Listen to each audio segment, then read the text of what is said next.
Bună frumoasă! Mă auziți? Păi, v-am văzut profilul pe ss.ro și chiar mi-au plăcut acele poze, chiar mi-a plăcut ce am văzut și recenzii la fel, multe și bune. Dar o singură problemă, în descrierea dumneavoastră scrie doar numărul de telefon și serviciile pe care le oferiți, dar nu scrie prețul. Aș vrea să știu și eu cam cât ar costa o finalizare cu oral.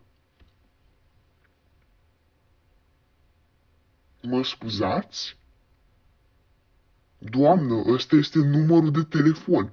Nu e nicio rușine că faceți treburi de genul, adică au nevoie și femeile de bani. Ce pot să zic?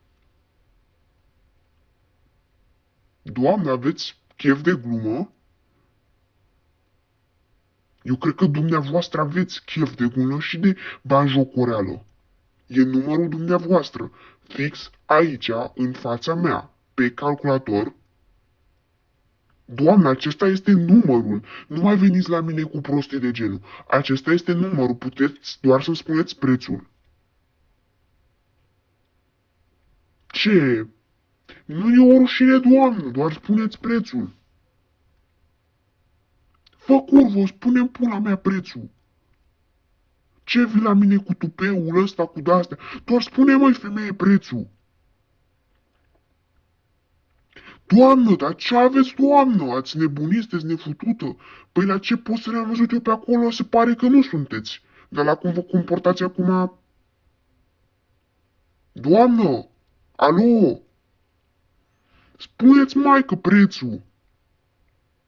Fă curvo! Nu vezi pe ce site ai ajuns? Și acum îmi spui mine prostii de genul? Dumneavoastră sunteți fix acolo, în fața mea. E același număr de telefon și nici la mine cu vrăjeli? Ce? Hai, lăsați-mă cu prostii de genul, că mă și enervați.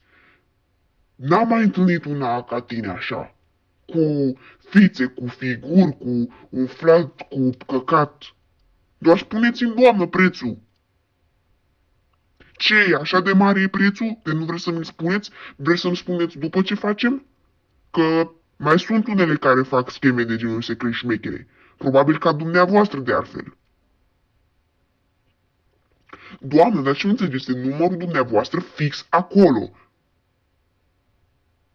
Și n-are cum să fie o greșeală. Este un site mare și popular. Și aveți și recenzii. Deci, e clar că numărul este corect. Păi, curvă grasă, ce naiba nu înțelege? Numărul corect.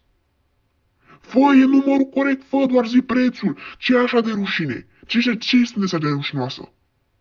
Este jobul dumneavoastră, asta sunteți, o curvă. Ce vreți să vă zic? A, da, păi, nu mai fițe. Nu mai fițe aveți, dar ce? Ce să voiam și eu, mă? Ci că și eu, hai că o vrăjesc și eu pe asta să o scope undeva să... E, dar ce, cu dumneavoastră imposibil. Cu curve de-astea coarfe, ce? Da, da, doamnă, dar atunci dați-vă profilul jos. Că dumneavoastră l-ați spus. Și ați făcut ce ați făcut. Astea-s vrăjeli, ce spuneți. Hai, lăsați-mă în pace, băga-mi și pula. Băga-mi și pula în tine de curvă, nici măcar asta nu poți aici. Nici măcar, mă, să faci o finalizare nu poți să faci. Dar ce, în pozele alea cum ai putut? Ia, hai spune-mi, în pozele alea cum ai putut? Și de ce ți-ai pus numărul pe telefon dacă spuneți chestii de genul, ha? Ce, curvă ordinară?